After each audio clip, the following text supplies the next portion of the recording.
Hey everybody, what's up? It's your girl Fluffy, and I'm back with another episode of Worries and Wine. Today I'm sitting here with one of Mr. Man's good friends named Tyree Freeman. He's also known as Book.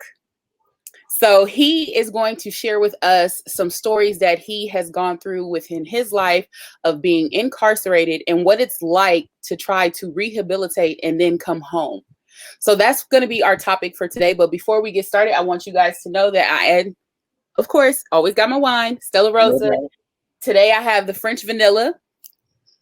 And let me tell you guys something. It is worth the buy. It's about $10. Go and get it. I totally recommend it to you guys. Go and taste it. It was a lot sweeter than I thought, but it wasn't too sweet. It was just right. So go and get it. But anywho, enough about that. So Tyree, go ahead and tell us your story. Tell us about you.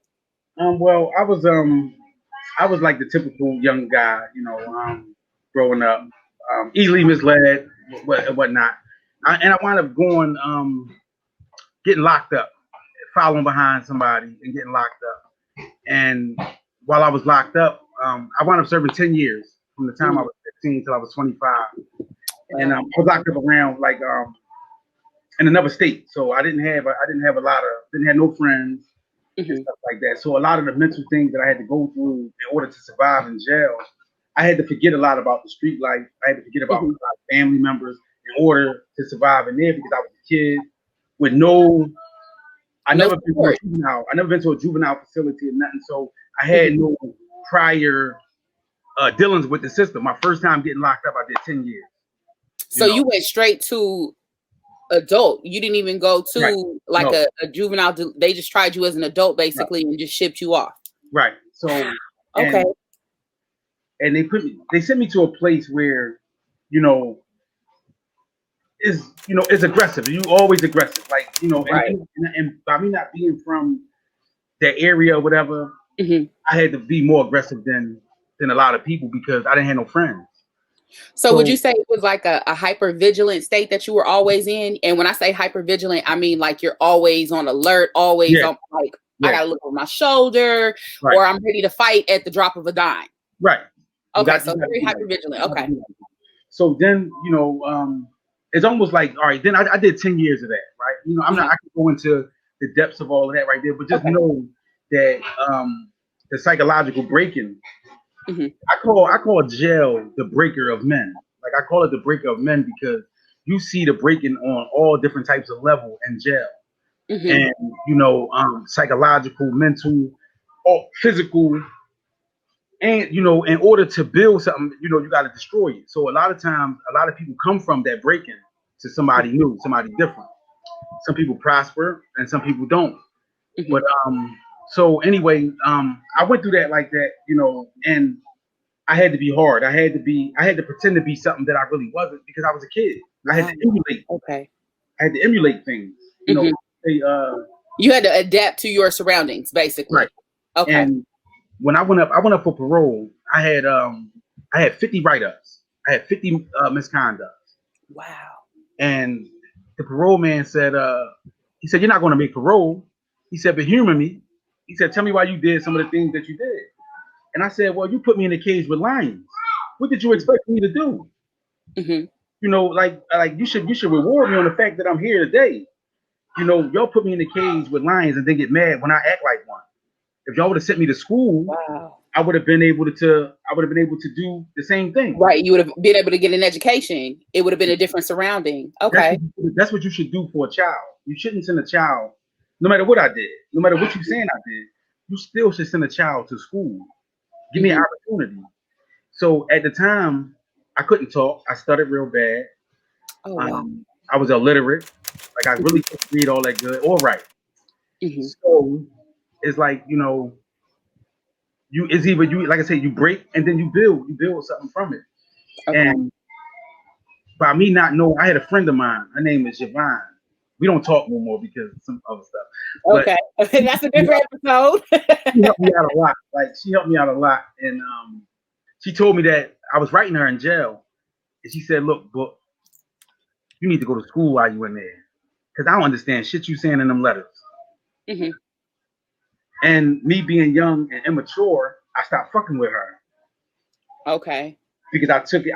You took it personal. You took it like, okay, now you saying something negative about me. Okay. So, but she changed my life though. Like she made me work to get better. So I started reading books, and like I said, I really couldn't read. So I think the first book I read was Flowers in the Attic. Okay. And I reread this book probably 50 times because I wrote down every word that I didn't know, and there's a lot of words that I didn't know.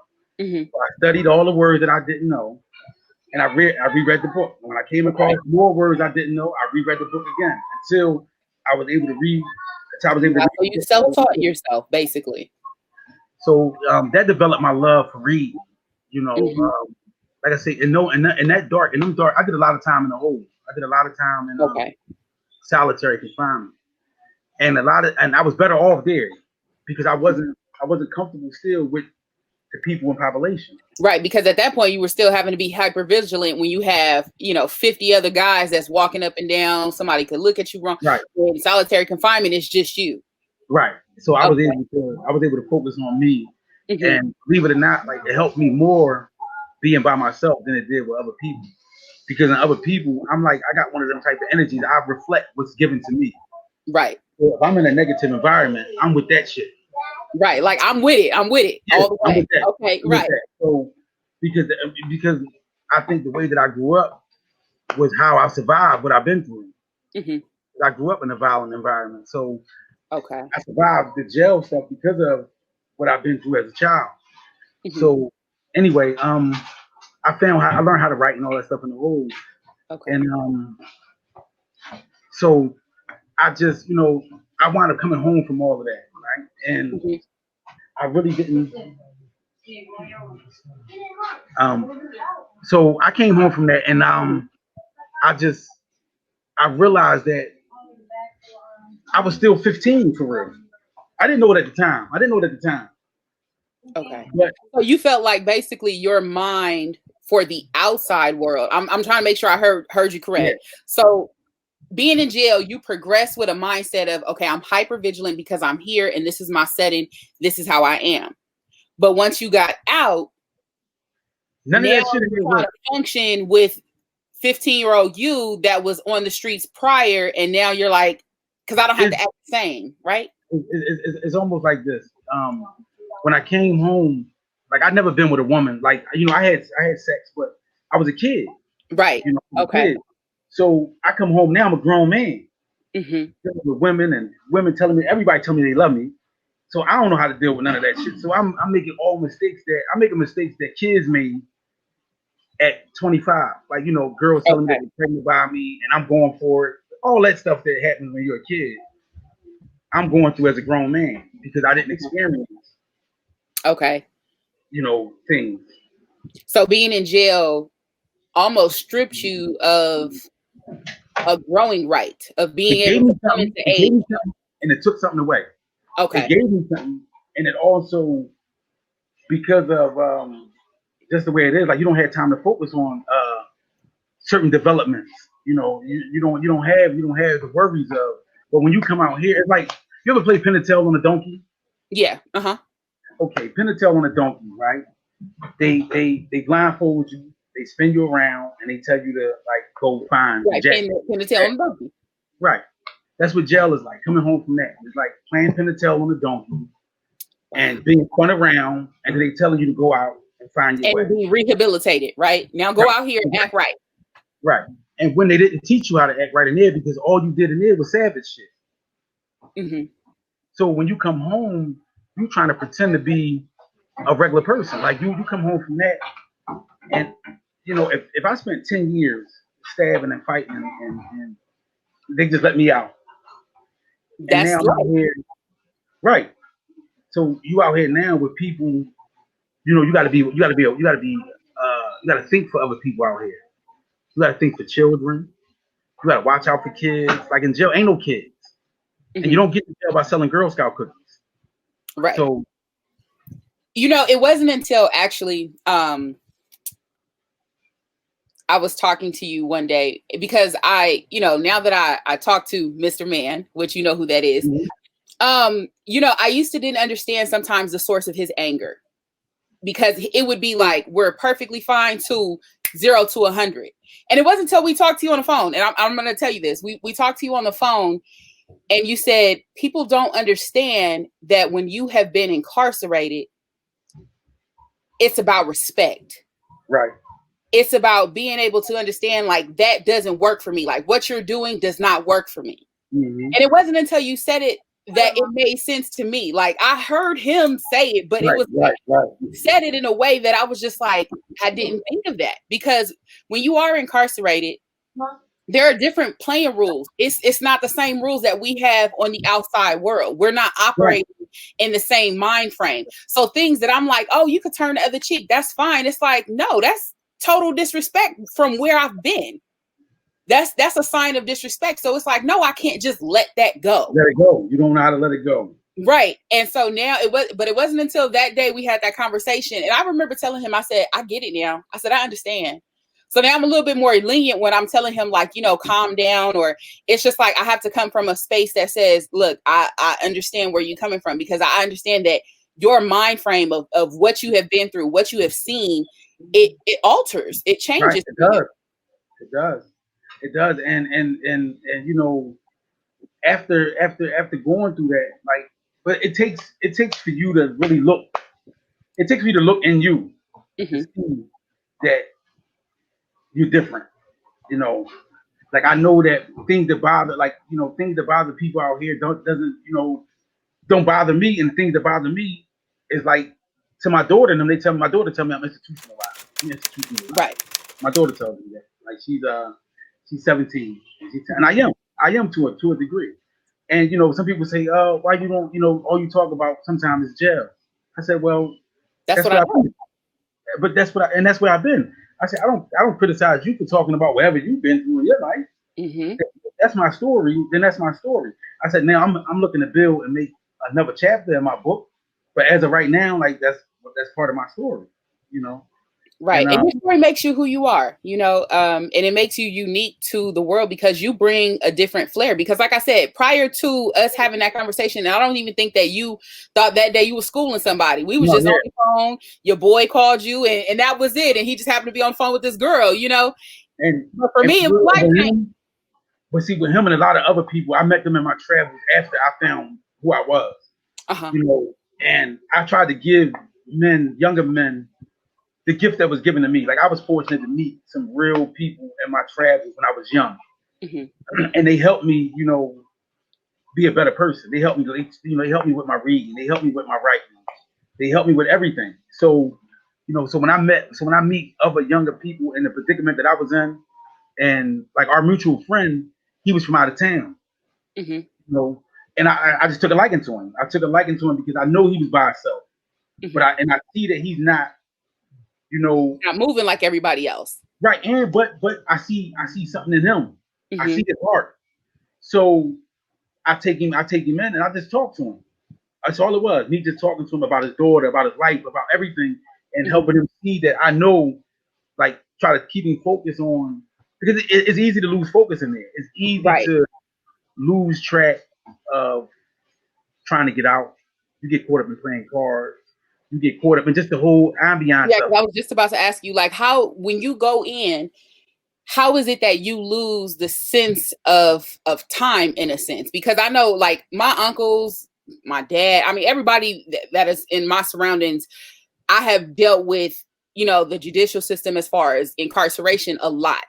And it's almost like when they go in and everything moves there. But once they come back, it's almost like as if life was supposed to stop. And so they have a hard time, in a sense, coping with what's going on once they're on the outside, because people have changed. People that you were like, oh, you were this high when I left, and now you big down. And it's, do you feel like there's an acceptance level that comes with that? Like, they have a hard time accepting that too? Nah, well, it's like this. Well, with me, right? With me, it was more so like, it's a lot of things, like, you don't have to care. You don't have to care in jail. Okay, so you lose sense of care.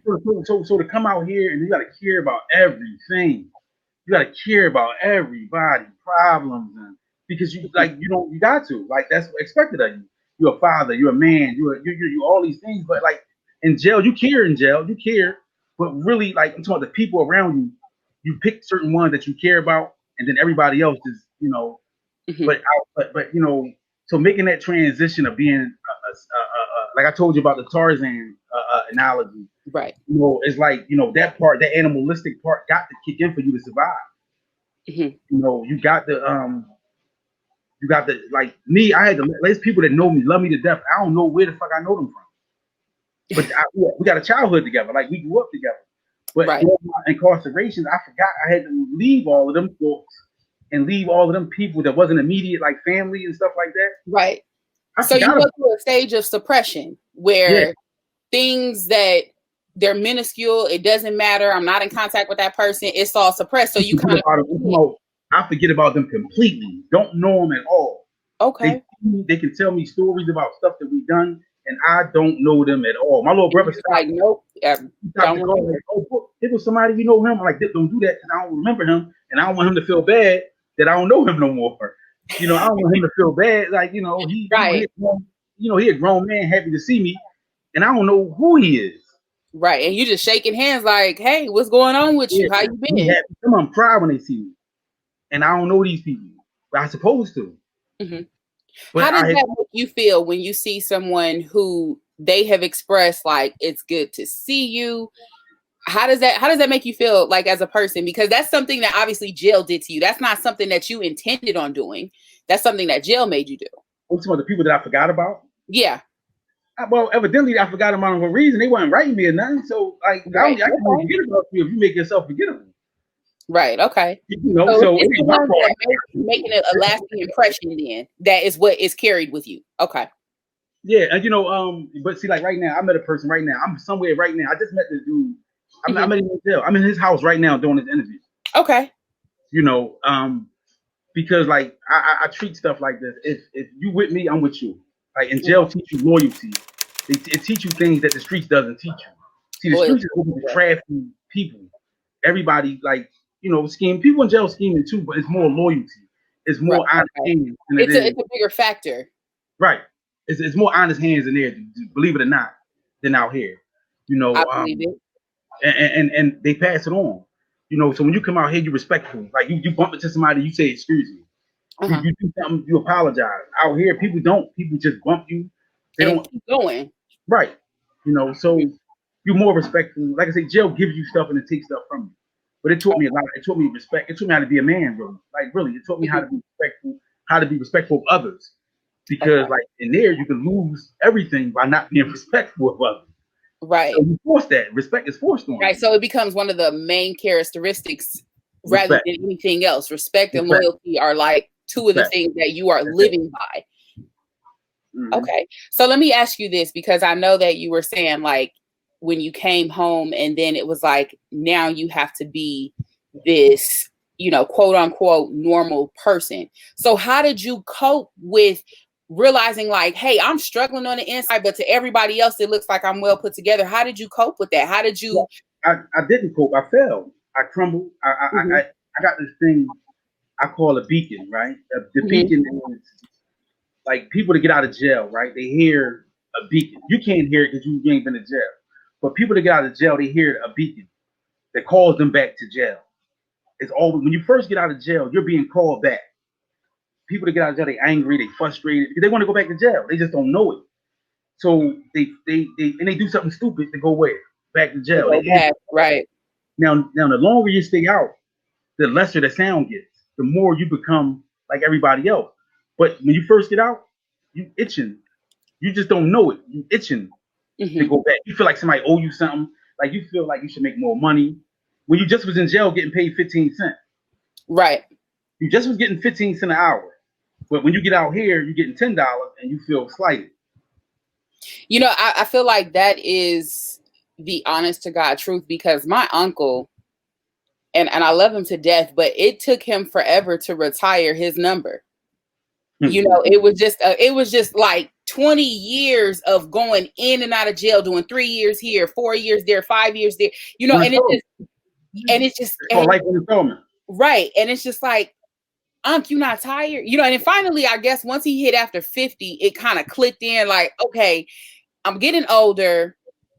and the people that mean the most are over here, you know? So, but I feel like it's almost like a trap, because I feel like, do you feel that prison offers enough to even consider itself rehabilitation? Because I feel like it doesn't. There is no rehabilitation in there. All Okay. you and your with is around other criminals. Right. Like, How is that look at other criminals now. Like, the rehabilitation got to start from within you. Like, even though I was doing all that stuff, right, all together, I'm gonna tell you, I did 20, maybe 25 years. I'm 44, so I've been locked up longer than I've been on the street. But I never been in and out really. I only got 2 jail numbers. Right. I just been locked up long periods of time. Mm-hmm. And it doesn't add, you know, with that right there. It came a lot. It came from the first time I got locked up. I didn't know nothing. I didn't understand until I got locked up again. You know, I didn't understand hindsight is 2020. So a lot of stuff I didn't know. And a lot of people think, same way how you think about your uncle.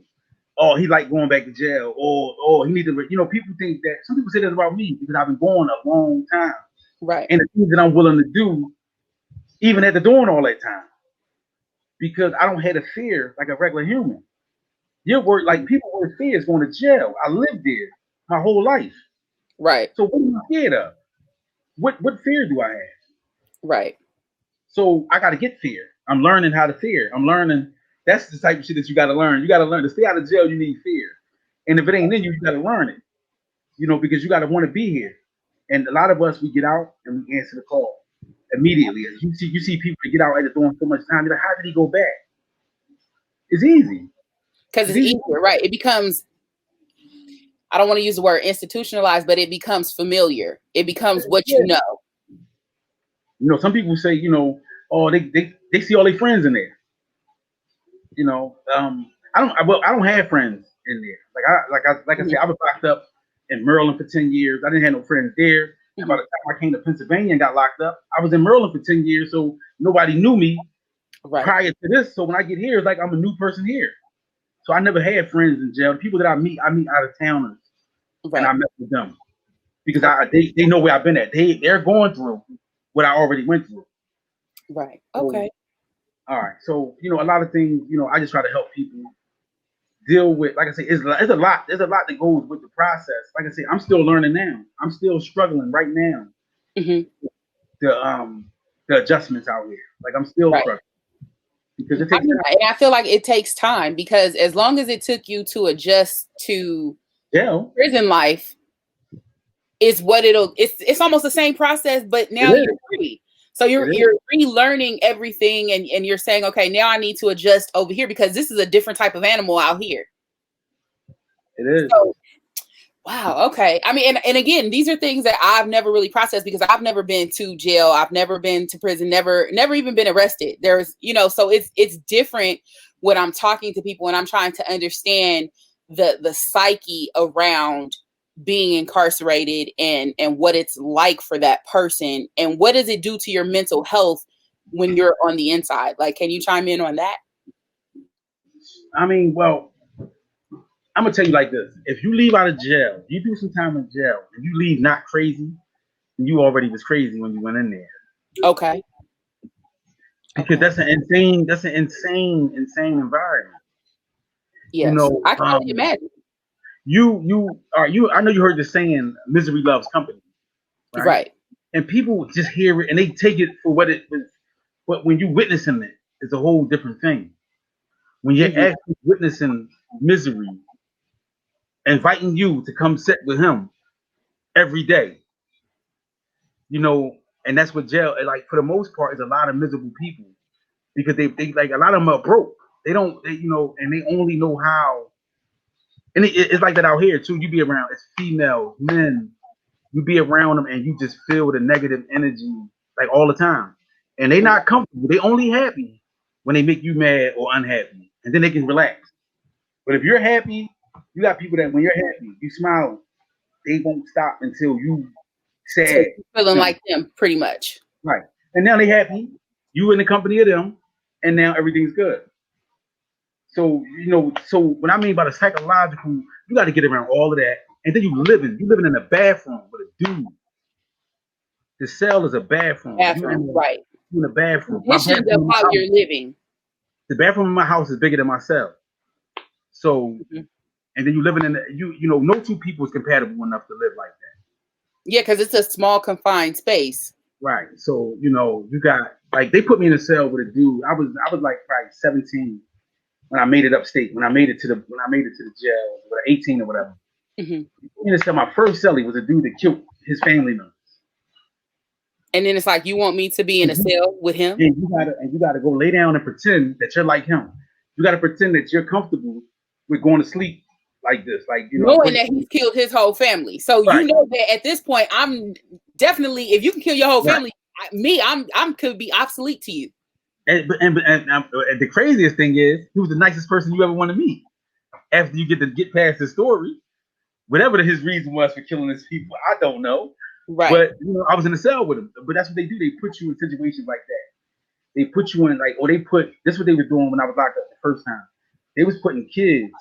It was called the Maryland. It was called the Maryland Correctional Training Center, MCTC. And they got all the youth that got adult cases in that jail. So they got all on one tier, all the youngins on one tier. But the minute you violate the program that they got us in, they send you to a block full of homosexuals. So what they do is they break in the youth. What they doing is they breaking the youth with that because you already secluded. You already, young. Right. So, you're already marginalized for whatever reason you're here. Right. So, and you're young. So what they was doing, they was breaking them in so many different ways that you just don't even know. The psychological that they're doing is the shit that they're doing. Like they'll put you in a cell with like gray walls. The lights and shit don't cut out. They stay on all night. Running like I was in a jail where the water ran for 5 minutes every hour. The toilets only flush for 5 minutes every hour. It don't run at all after that. After 6 o'clock at night, no water, no flushing, no nothing. And then it run for 5 minutes on its own all day long. Wow. So then you got people just banging on the wall, screaming, making noise, like. Right, because at this point they're losing it. They're losing it. People have been back there for 5 and 6 years, 7 years, 8 years, 9 years in one cell. So you see the breaking of the men. And like I said, when I came home, it took me to go back to understand a lot of the first time. Because like I said, I answered the beacon, I answered the call.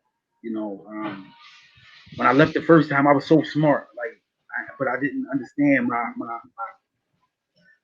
that's when I learned how to write my poetry and all that was my first. Right. I was gonna say, so how did you cope the second time go round? The second, the first time was through my poetry and I was learning. The second time was just, I didn't learn shit. The second time, like I didn't learn nothing. Like I was teaching people. Okay, so at that point you became the teacher because it was like, I've done this. This is not my first rodeo. Right. I know how to survive. Right. So I was helping dudes in there. Like I had a friend. He had 3 life sentences, and I was trying to teach people how to survive without their family. Because I told your family going to leave you eventually. You're going to be in here with nothing. Wow. So you got to know how to live without them. Because I did 10 years without a visit. Nobody ever came to see me. So, matter of fact, 10 years and then did 13 years without a visit. I did 10 years, came home to my family, act like, everything was good. Everything was good. And then got locked up again, but for something that I didn't do. But still went to jail, 13 years, no visit. Okay. And you would think that I came home with all this love and caring and shit. Nobody give a fuck. They, you went to jail. They look at it like, oh, you back in jail. And, right. Like, okay, welcome back this time. We'll see what you do. It becomes we'll see what you do, Right. And that hurts because when you go to jail for something that you didn't, now, even though I was living wrong, I wasn't like I was living right. Right. I got stopped on the street, right? I fit the description of a robbery that I didn't do.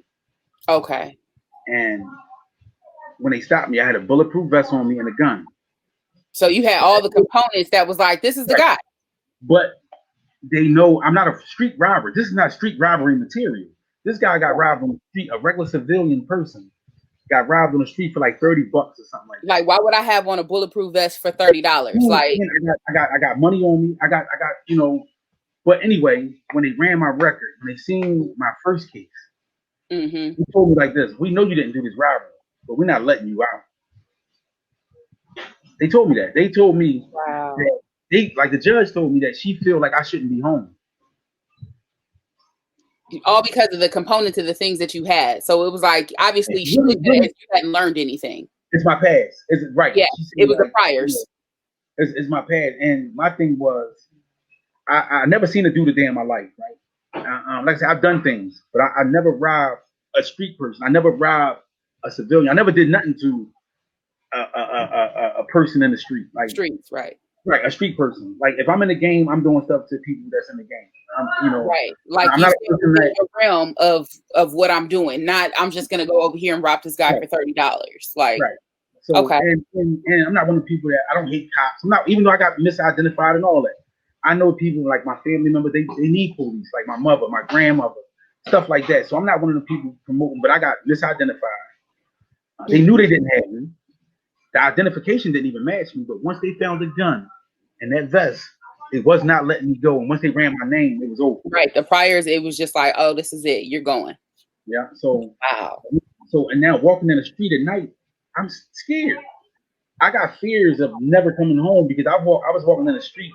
My daughter was just about to be born, and I wound up getting snatched off the street for 13 years for something that I didn't do.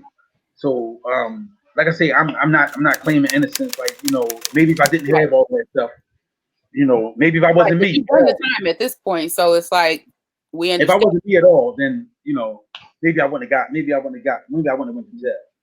But me being me, like my hand, but I look at it like this: I must have got saved for a reason. Like the road that I was on, everybody that I messed with is dead on death row.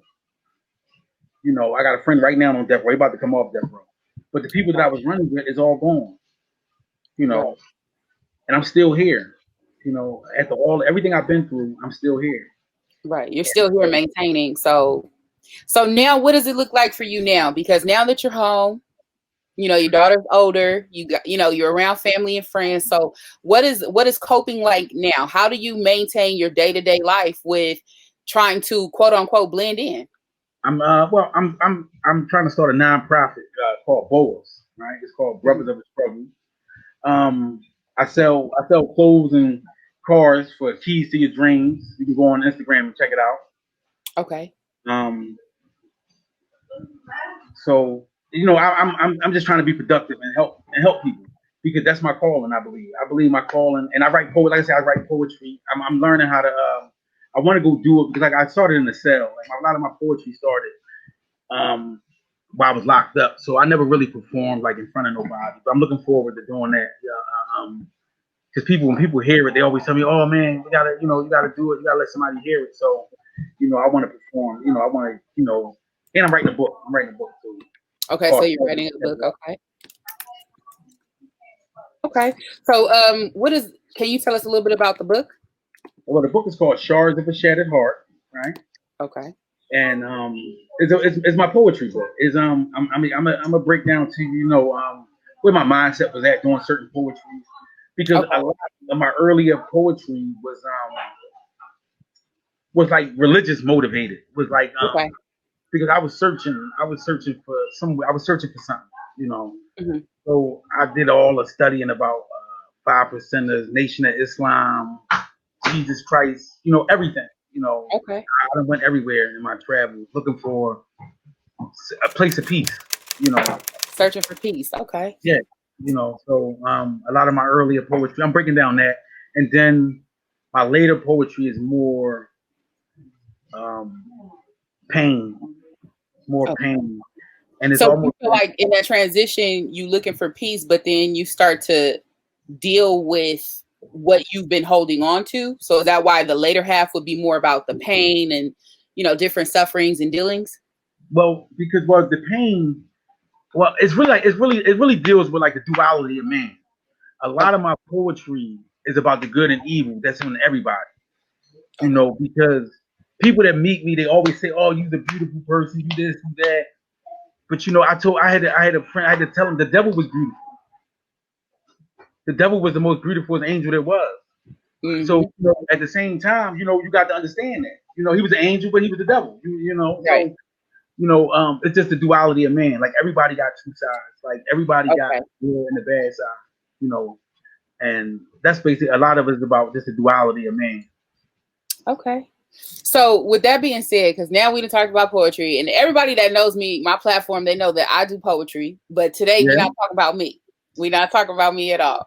So I was hoping if you wouldn't mind, reading a few pieces for us so we can kind of get an idea. And of course, I'm definitely going to plug your Instagram so people can come and check you out, on their own terms and things like that, and get acquainted with who you are and your story.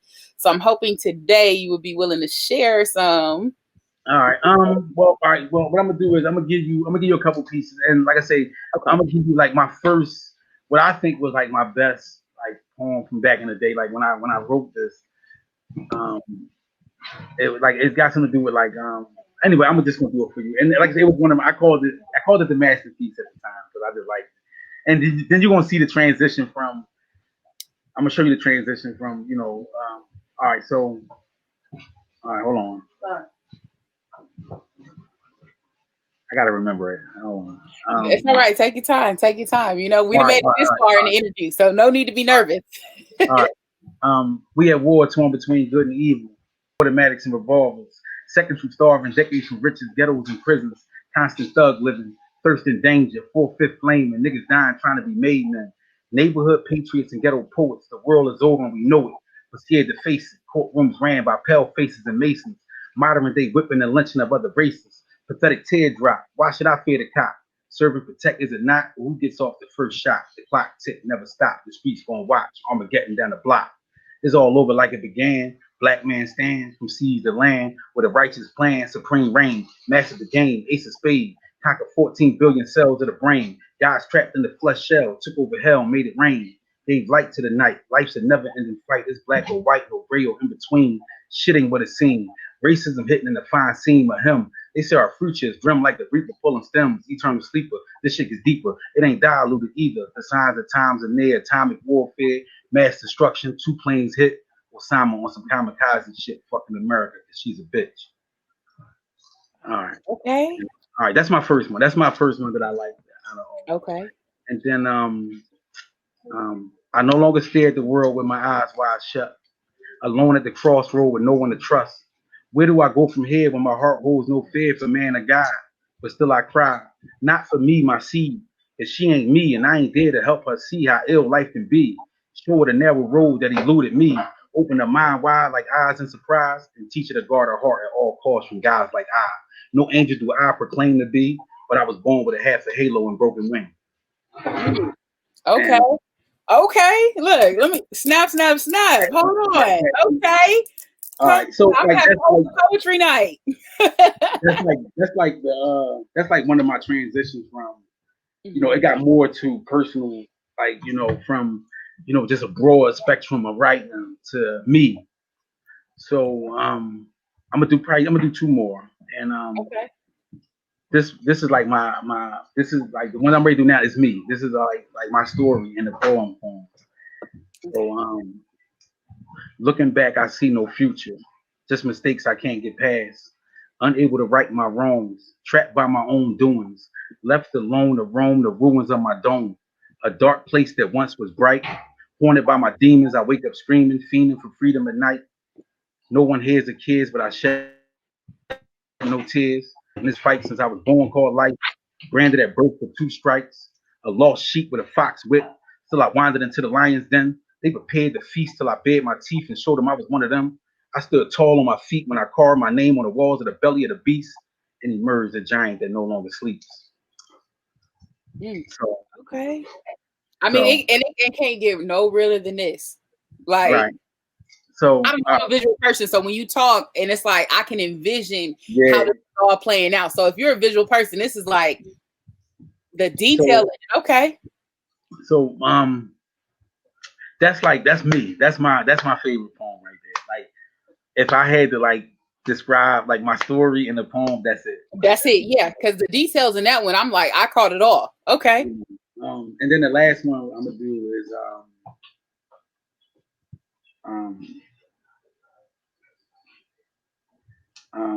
All right. Self-destruction is what we face if we continue to disgrace and deface our race. Misplaced hate due to the pale-faced indoctrinations on plantations got us wasting our time grinding and scraping just to catch cases. Instead, let us rebuild and replace our child's mind state and elevate back to our proper place in God's grace. It's a never-ending race. We should overcome by any means. Malcolm and Martin screamed against the government scheme. Back to Africa with the way Marcus seen the grass was green to Hoover intervened. They try to paint Newton the fiend, but Huey was mean. Told us the Constitution ain't an illusion if we know how to use it. Times of the essence, black man, stop snoozing. They tearing down schools and building correctional institutions to house the youth in. More problems disguised as solutions for the stupid. Okay. Man, when I say okay, yeah, I can't wait for your book. I'm gonna be one to first sign up. So when you finally get it published, first off, I want a signed copy. Okay, signature. I believe this is gonna help me out anyway. Like I really believe it just shows like what. That's why when Angel, like when he seen it, like he knew that this would be something that would be good for me. Right? He knew that this would be good for me. Yeah. So when I say he spoke so highly of you from when, because let me tell you something. This all started a couple months ago, and it was just had a dream, talked to a friend, and I was like, I want this to come to fruition. So I just was like, well, let's film. The first night I filmed 3 episodes in one night.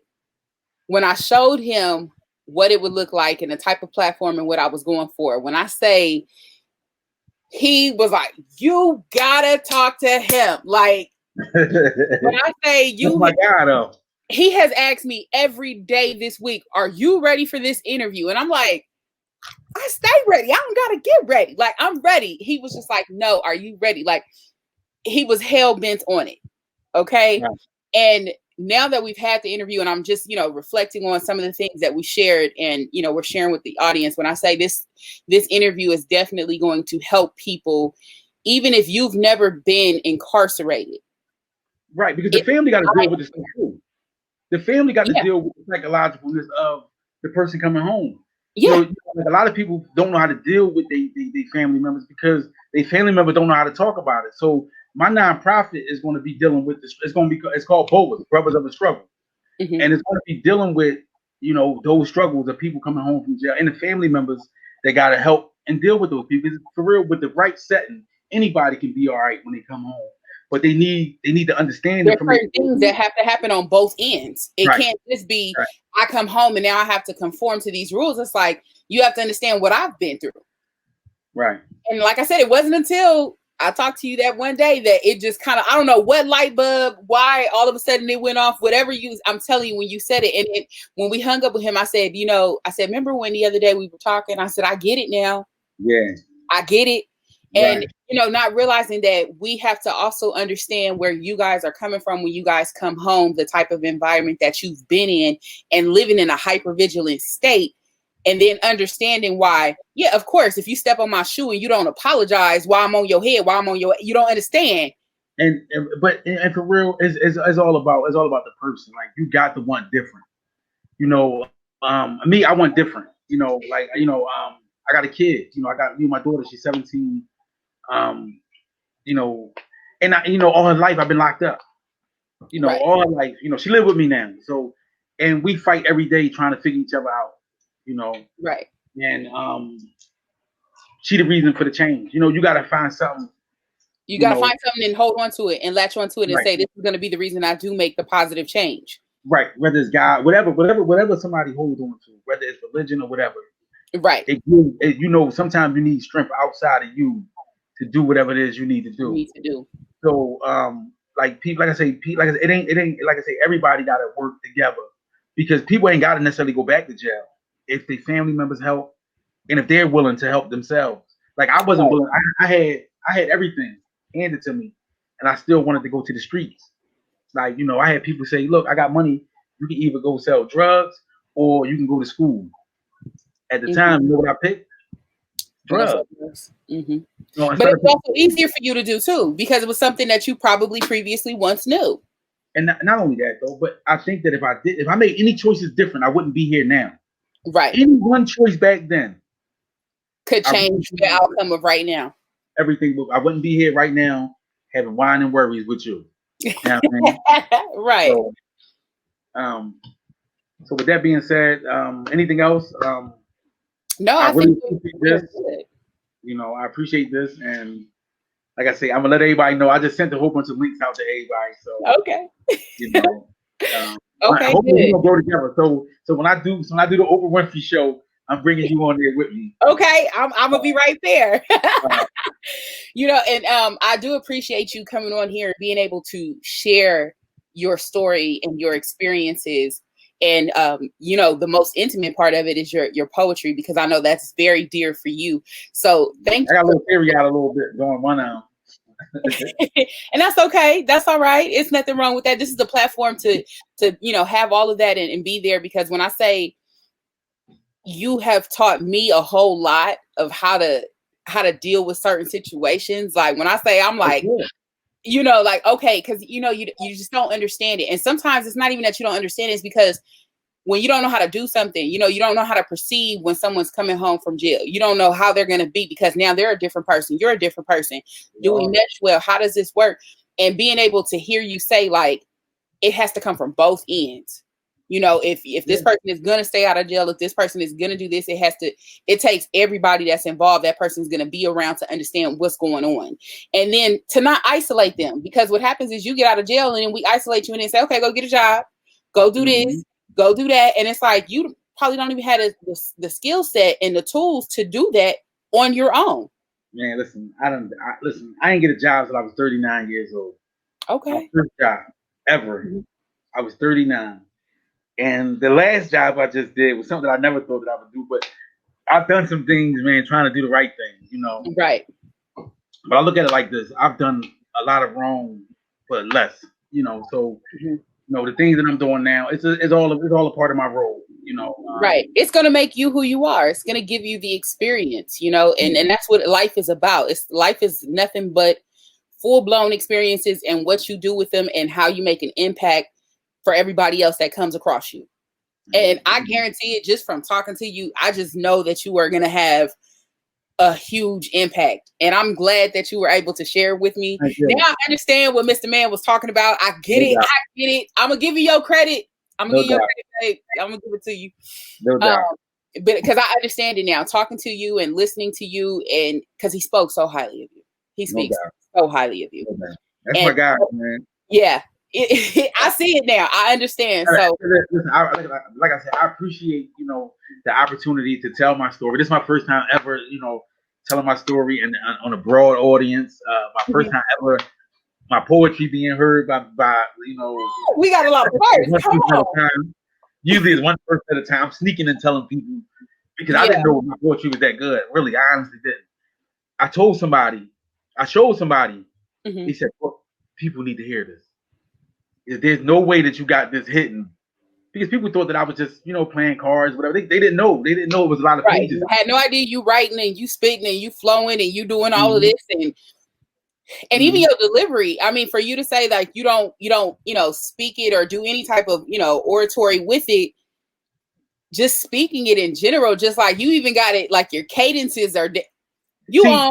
See, those poems that I just did, those are my favorites. So you got to understand that. Bring the passion. Yeah, those are. I gave you. See, I got a broad. I got a lot. I got a lot of poetry, but I gave you what I think that the world. I think the world would like to hear those four right there. You know, like I said, I got stuff on my battery dying on me.